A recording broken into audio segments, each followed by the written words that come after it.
If I had to walk, I had to walk. It just became just a process of grinding and grinding, and grinding is not even a good word for it. It's not even a good word for it. Just going further and further. And then when I got through running, I go to the bike, I go to the pool. If I got tired somewhere, my legs were tired, I go to the gym. And I developed this crazy workout where I was doing volume 200-300 reps of like very lightweight. My workout routine in the gym became sick. We have the ability to go in such a space if you're willing to suffer, and I mean suffer. Your brain and your body, once connected together, can do anything. And this 30 miles was the life-changing moment. I was out of it. I was in the worst pain in my entire life. I was, to me, on the brink of death. And I was able to chunk this 30 damn miles into small pieces. I was so driven, and I'm not gonna say motivated because motivation's crap. Motivation comes and goes. When you're driven, whatever's in front of you will get destroyed. I sat in this chair and I was so driven to succeed in this race. This became a personal thing. This became me against this race, me against me. It just became something that I took so violently personal. And I broke this thing down into small pieces. I said, okay, I gotta get nutrition. I gotta be able to stand up. So I went through all these small steps and I was able to stand up. And then from standing up, I was literally walking around with my wife at the time, and she goes, you're not gonna make the time. I got to mile 81. And the second she said that I'm not gonna make the time, I ran the last 19 miles, nonstop. And people may listen to this and say, this guy is sadistic, he's crazy, No, if you know how I came up, you realize I was just a scared kid that found drive and passion to be something much better than what he thought he was. I have to become someone in this world, or I'm no good for anybody. It comes from a disgusting place of not being fulfilled in your life, of afraid of dying, having never accomplished anything. That's a fear that some people run away from, that people don't want to face. When you have a real fear of dying and being just another person, that I live to pay the bills, I made $1,000 a month. This is my life. I spray for cockroaches, man. If that makes you feel good, that's great. It didn't make me feel good. I wanted to, the first time in my life, after 26 years, it was 24, 25, wherever I was, I wanted to feel good about myself. I'm insecure here. This isn't the real me. I lied to you about that. I wanted your acceptance in life. All those things happen, but the thing about it is that we get judged so quickly by who we are. We don't know, we don't go to where it happened. Life created this person, me. And I had to realize, man, that's okay, man. It's not my fault. Now I gotta go back and fix it though. So a lot of this isn't your fault, why you do some things you do, why you feel the way you feel. But no one's coming back to save your ass. You have to go back to where they started, wherever that place is for everybody, and have the courage to go back there and start fixing what broke you. I was just an insecure, scared kid. But the best thing that happened to me, no one helped me. So the only way I could turn it around was to suffer. I had to build calluses in my brain the same way I built calluses on my hands. I saw myself as the weakest person God ever created, but I never blamed God for anything he did to me. So I wanted to change that to be the hardest man ever created. Am I that? I don't know, but you had to have a goal. And my goal when I was sitting there, not going to school, being bullied, having no self-esteem, my goal was the only person that's gonna turn this person around is me. All these insecure people putting their insecurities on you, you gotta flush it out. You gotta just be whoever the hell God or whoever the hell you believe in. If you believe in nothing but yourself, I don't care what it is. You gotta take everything and throw it away. You have to believe in one thing, and that is yourself. And I'm not saying don't believe in God or what you believe in, but right now, for you to find greatness in yourself, you're not gonna find it by looking in a book or by even hearing me. I may give you the spark, but you've got to go inside yourself to find it. How? That's the question. How are you gonna do that? Thicken your skin, become more of a human being. Don't be afraid of the reflection in the mirror, because that's all you can be afraid of. Once you overcome the reflection in the mirror, on the other side is greatness. Greatness is whatever the hell you dreamed of in your own mind. You gotta first see it. You gotta first create this vision in your mind. Once you create this vision in your mind, it's how am I gonna get there now? But you've got to go inside yourself to find it. And that means you gotta be quiet. Shut the fuck up, go in a room, stop talking, search your soul, search your mind, search your abilities, and you'll find it. But if you're not looking for it, you won't find it. So you gotta go start your journey. And the journey starts with you finding, why the hell am I here on this planet Earth? Why am I here?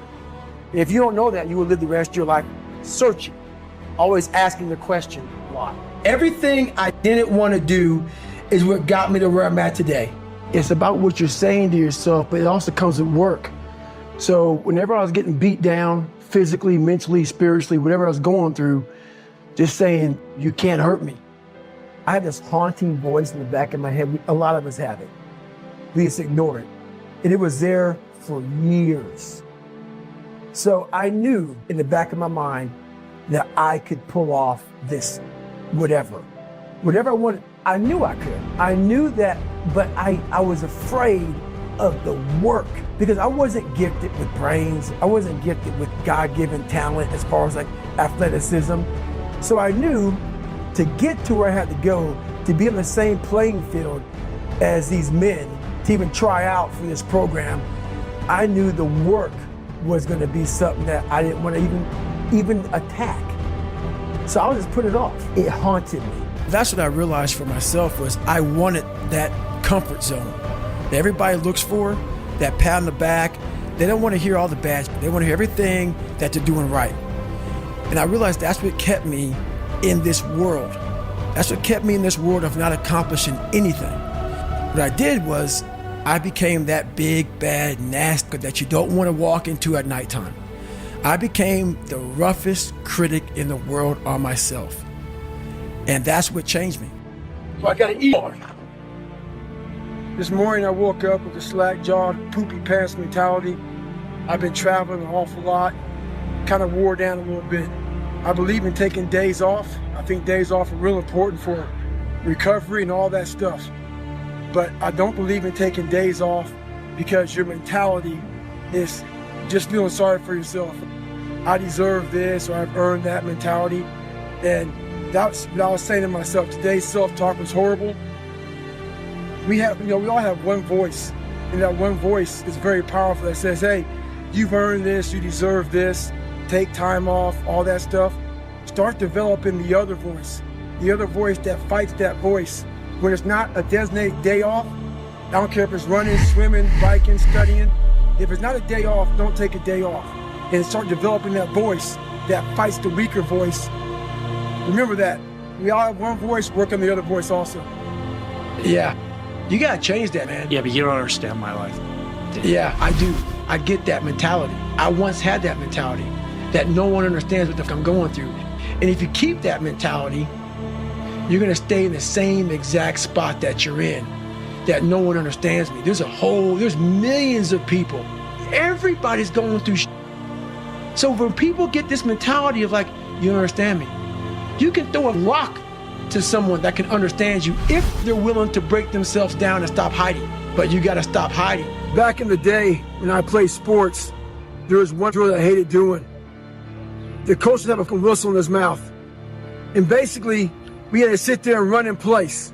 We ran in place until he blew that whistle. When he blew that whistle, we hit the dirt and bounced up again and started running in place again. And this drill went on and on and on. The one thing that sucked about that drill was the coach was in total control of everything. How long the drill went, when he blew the whistle for us to hit the dirt, when we got back up, started running in place, and it was mind-numbing. That drill reminded me a lot about life. I think a lot of us out here, we don't have control. We don't have the whistle. There's someone out there blowing that whistle, and we hit the dirt. Some of us choose to stay down, but it's that mother who constantly gets up as fast as they can. Those are the mother that make it in life. So it's our job to always be ready for the whistle. So I got a grip. Well, your first thing, like you're fighting We all have two people. We all have two people. And I'm not saying you're crazy. We have the easy voice, which is that 20% telling yourself that I'm easy at 90% of my full potential, maybe 100% at that 20%. That's that voice that we all love. That's that very comfortable voice that's that mommy holding you saying it's going to be okay. Doesn't care how good you are, just loves you. Just loves you no matter how messed up you are in life. That's where you want to be at. So that's that one voice. This other voice that we walk very far away from is the voice saying, hey man, you ain't doing shit. So we try to get this voice out of our head completely. And we live over here in this lane.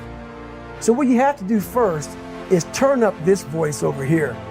The voice saying things to you that aren't nice. That it's in our head saying, you know what, man? Dude, you're not doing shit. When you're in a bad spot in life and your mind is saying all kind of shit, that's who you really are. That's the real you. That's where the growth happens, is when you have to force yourself to stay in it. You're alone.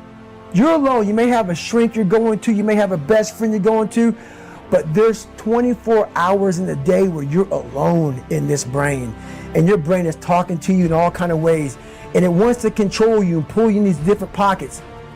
If you can't control your own brain and your brain controls you, you're f***ed. You got to tell your brain where you want to go and how you want to go and how you want to get there. You got to control it. If not, it's over. I'm trying to find more of myself. And the only way I can find more is to silence the world out as much as I can, because it's getting busier every day. It's getting faster. And the faster it gets, the more you are missing who the f*** you are. So I trap my own mind a lot and say, look, man, I put my phone away, I put away, and I go dark. I go dark a lot, and it's because I have to find out I'm on a journey of life, and we all have a different journey. I learned how to really find strength in the misery. When everybody's suffering, everybody's all poopy pants and their mentality's down and everything, I started just like, my God, this is where I shine.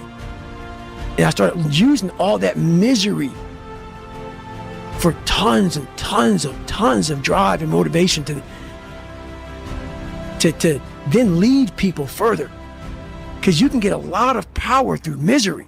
And once people see that, my God, Goggins is going, then everybody says, roger that. Let me get my shit and go too. So I started realizing that if you can just find strength just a little bit longer, you will have a crew of people following you along the way. Let me sit here and enjoy this pain. She said, what are you talking about? I go, I need to go to the doctor. I realized that. But I never thought it was humanly possible to do what I did. I went 70 miles. At 70 miles, I was dead. I was at 100%, what I thought was 100%. I went 31 more miles after being in the worst physical shape I've ever been in my life. All that pain and suffering and thing was going through my body as I sat in that tub and the water was hitting me. And it was the most amazing feeling of accomplishment. And I want to be numb. I want people to give me pain. I did this. As crazy as it sounds, it was the most amazing moment of my entire life. I will guarantee you one thing about me is that we all talk about time. We don't have enough of it. That's bullshit. What you don't do right is you don't prioritize what is important in your life. And for me training and the things that I do on a daily basis, that's how I start to build my armor. I started finding self-esteem. Once I found that, that's when doors started opening up. I stopped caring about people, that what they thought, being judged. Wow, if I say this, if I started right now, are you gonna make fun of me? I stopped caring about that. And that's when my life started really changing for me, slowly but surely. I saw working out as a way for me to build calluses on my mind. I had to callous over the victim's mentality. I always equated training to mental toughening. It always looked brutal. People waking up early and doing all these things, and it looked horrible. I was like, wow, man, I gotta start doing that. Not to get better, bigger, and stronger, but that is what's gonna build me. That looks uncomfortable. So I know how it is to be alone. You have to be able to flip alone on top of his head. I gained a lot of strength from having a sewer mentality. And what a sewer mentality is how many people can make it out of the sewer alone? with no coach, no trainer, no one to guide you, no one to mentor you, just having a straight up killer mentality, having a warrior mindset, having a round 14, I'm gonna get up mindset. And you have to learn to flip that loneliness into like total like power. And that's what I was able to do. I was able to like, you know what? If I can come out of this sewer that I'm living in my mind, if I can overcome all these things by myself, how much strength will I gain from this? That looks brutal. And getting up early, I don't want to do that. So I made this long list of things I don't want to do. And through that, I found myself. And you gain a ton of strength from it. So that's how I looked at my life growing up. I stopped looking at all the bad things that life handed me. And I started looking more as the ultimate training ground for where I want to go. My mental armor starts to get built up by doing these things that are uncomfortable for me. So I still hate running. You guys are getting up at 5 o'clock in the morning, running over here in this golf course. So I started seeing myself very differently than the average human being. I was like, hold on a second. I have something they don't have. I've never had a lot of people in my life, and I keep my circle real small. It's been my mom, and it's my fiance right now. And the more people you have in your life, the noisier your life gets, the more distractions you get in your life, the more shit you start to hear. Growth comes from a very quiet place in your mind. And when you can organize it, you have to organize your mind. And when you have so much noise and distraction, there's no organization in that. So I believe in keeping my circle real small, and those people know what they get from me. And I know what I get from them, and it keeps me going forward, never stagnant. And that's when I started to develop these things through working out. It was this great, never-ending work ethic. And through work ethic, I developed self-esteem. I always equated working out to struggle. And I struggled my whole life, but I ran from it. So I started realizing, man, I gotta start facing the struggle, and I gotta be mentally strong for the struggle. So that's why I started coming up with I'm training for life. Mentally, I'm training for life. I'm not training for I don't care about winning trophies. I don't care about winning anything. All I want to do is go the distance. And I found out on my own pretty much, is that through discipline, through self-discipline, through repetition, through tons of repetition of the same thing that you don't want to do, and that's the key thing. Through repetition of things you don't want to do, you develop mental, like an armor for your mind. You start to armor your mind, because your mind's like, okay, we suffer every day. That's what we do. We do stuff that sucks every day. So then when the suck stuff comes, you're ready for it. And that's how I started coming up. I just started being very uncomfortable. And now it's like just a way of life. And I am happy because this is my lifestyle. This is what I want to do. But trying to find your best self, you become unbalanced. And people always talk about this mythical creature called the balance. You want to be balanced. I think balance is a bunch of bullshit. Yes, I really do. You think for everybody? Really yeah, I think almost for everybody. Everything in my life, so I had to learn this ability that I talked about. My physical gave me the self-discipline, and that literally has carried me over to, I can sit down and study what may take some people an hour to study.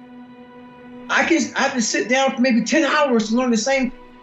And that's very frustrating. So I always talk about running and swimming and all the stuff I did in the military and pull-up records and powerlifting, all these physical feats.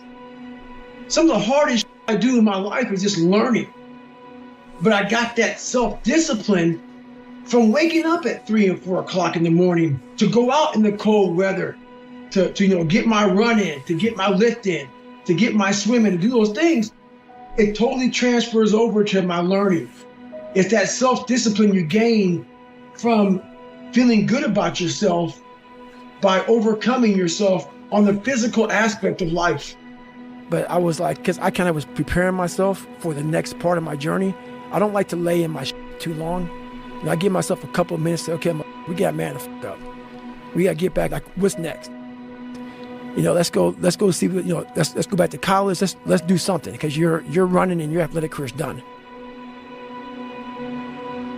and this was like literally a trained skill for me, was I'm always preparing for like not being a bitch.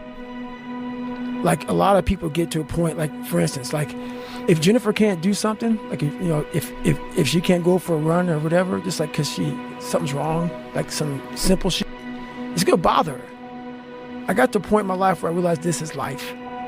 And so I move on past things real quick. So people are like, oh my God, what are you gonna do, David, if you can't run?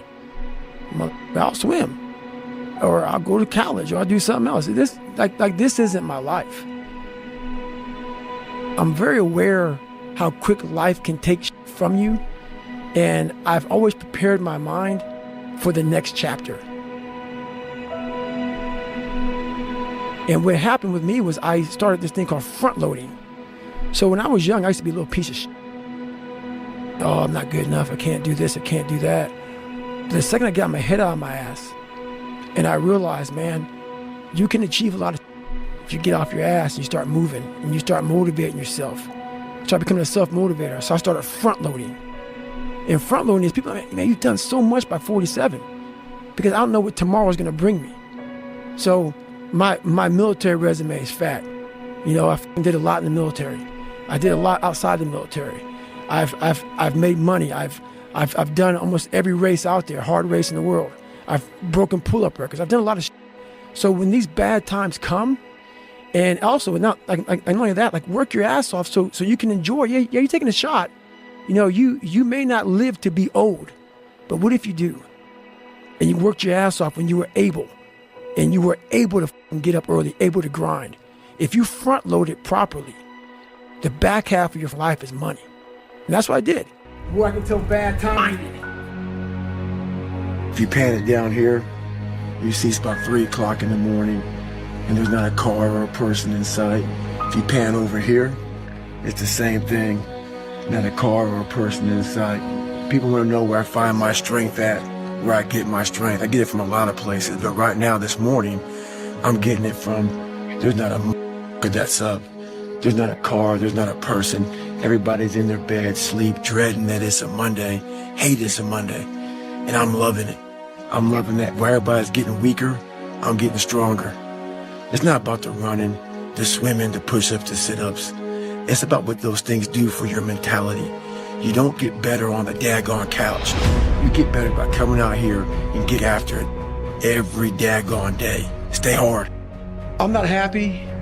What they see in me, the biggest thing is they say, look at his eyes.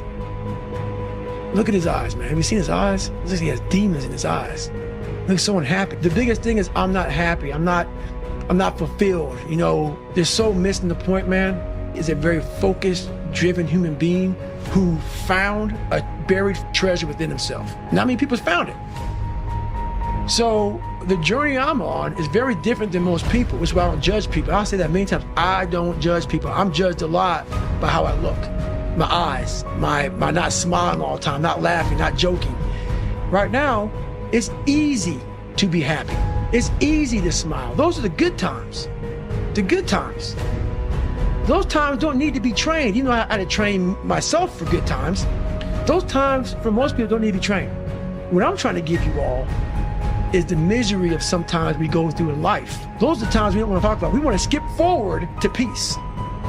Let's skip all this pain and suffering and misery of real life. Let's cover it over, nice big blanket, and let's find peace. No, sorry. It's not possible. Got to go into that hellhole of life that you have, that f***ed you up, and fix it. And that's what I'm here to do. You must go to war with yourself before you find peace. So I'm trying to give you tools on how to do that. And I'm not considering to smile and be happy about it. It's a hard journey. It's a real journey. It's a journey that's going to take you way outside of being comfortable. You'll be very, very uncomfortable. I want you to go there with me. I'm taking you there with me. I'm a storyteller. I want to take your ass down paradise. So the house I lived in Buffalo, New York, that I got my ass beat every day, funny. We lived on Paradise Road, and it was anything but paradise. So I want you to go there with me. You want to learn from me? Let me take your ass home. Let me take you there. So that's the whole thing about it, man. We're scared to dive into our lives, what made us who we are. The beautiful people that we are, we're all jacked up in so many ways. That's the beauty of us. That's the beauty of me. I'm jacked up, but I figured out my own little process on how to get unjacked up and how to, I'm not gonna get the same, I'm not gonna get the same way you're gonna get there. You may get there by going point A to point B. I might go point C to D to E to F, but I'm gonna be there the same way you are, just a little harder. That's how I train my brain. So it's just different. I'm just a different thinker. One thing I found out in my life, I used to always want people to accept me and like me. So I became who they were.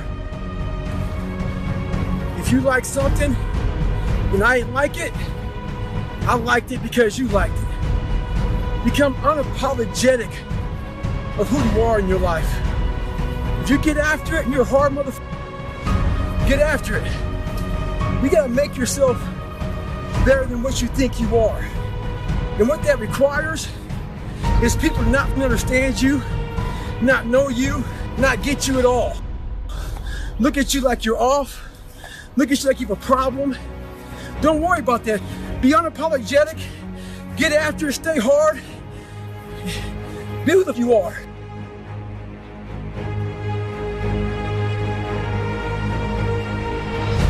So basically, I start running and I get to about mile 40, mile 50, and I'm feeling pretty good. I get to mile 70 and it was the worst pain in my life. I sat down in this blue lawn chair at mile 70 and the Ritz crackers after mile 20 became Ritz cracker balls because I wasn't hydrating correctly. I didn't know what to do. I was drinking Mileplex for my nutrition because I couldn't eat these Ritz crackers.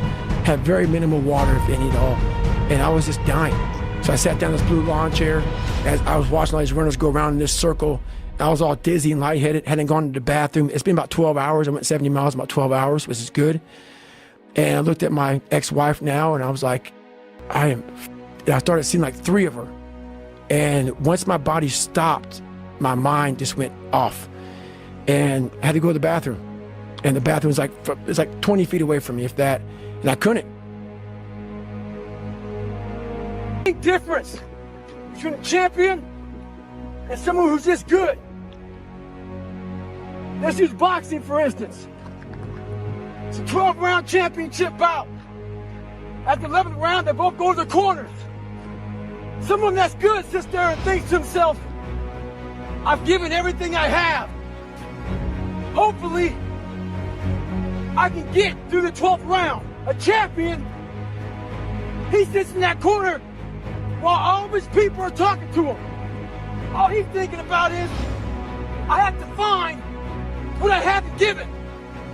And that mentality that truly separates the champions from the motherfuckers who are just good. Today I'm running. A lot of people stopping, saying stay hard.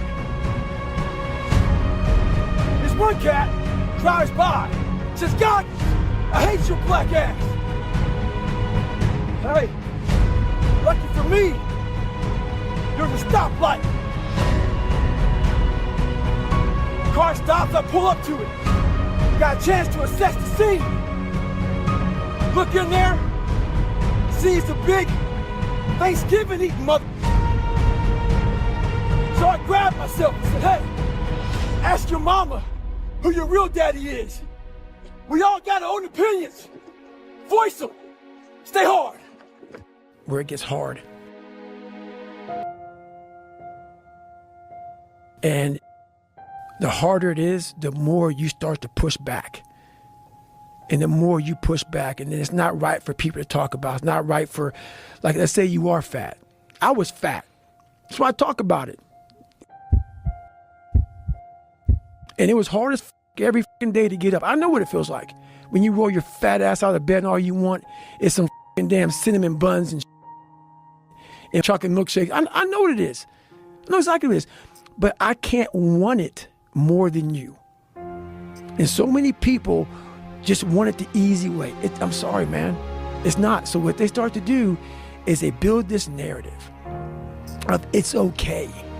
When the narrative should be, you need to work harder. You need to discipline your mind better.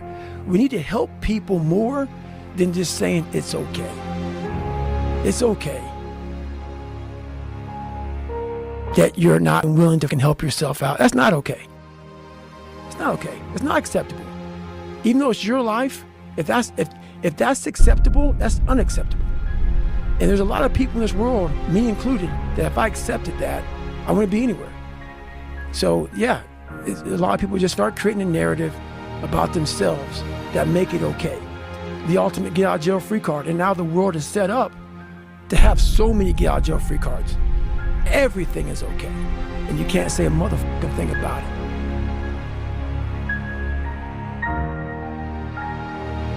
Well, the big thing that got me lifting was my self-esteem was real low. So I hid behind that big body. So I was 175 pounds before I became that 300-pound guy. And the reason why I became big was to hide my real soft, insecure, fearful of everything self. And being a large individual, it scared people away from the real soft David Goggins inside. So I built this humongous exterior to keep away the enemy because my mindset wasn't what it is now. When you know these things about yourself and you know that you're hiding from certain things and you know why you became big. I didn't become big for the love of the sport. You know, it wasn't like, you know what, I just want to be some jacked up cat, man, walk around, eat, 10,000 calories a day, bring around my, 8 gallons of water at the gym, sit down with my damn smelling salts and just get after it. I love that part, but it was hiding a lot of shit going on in my life, in my personal life. So that big guy became my armor, became my shield, so people wouldn't pick on me anymore. They'd be scared because I would, just either just beat the out of them or just eat them, whatever first.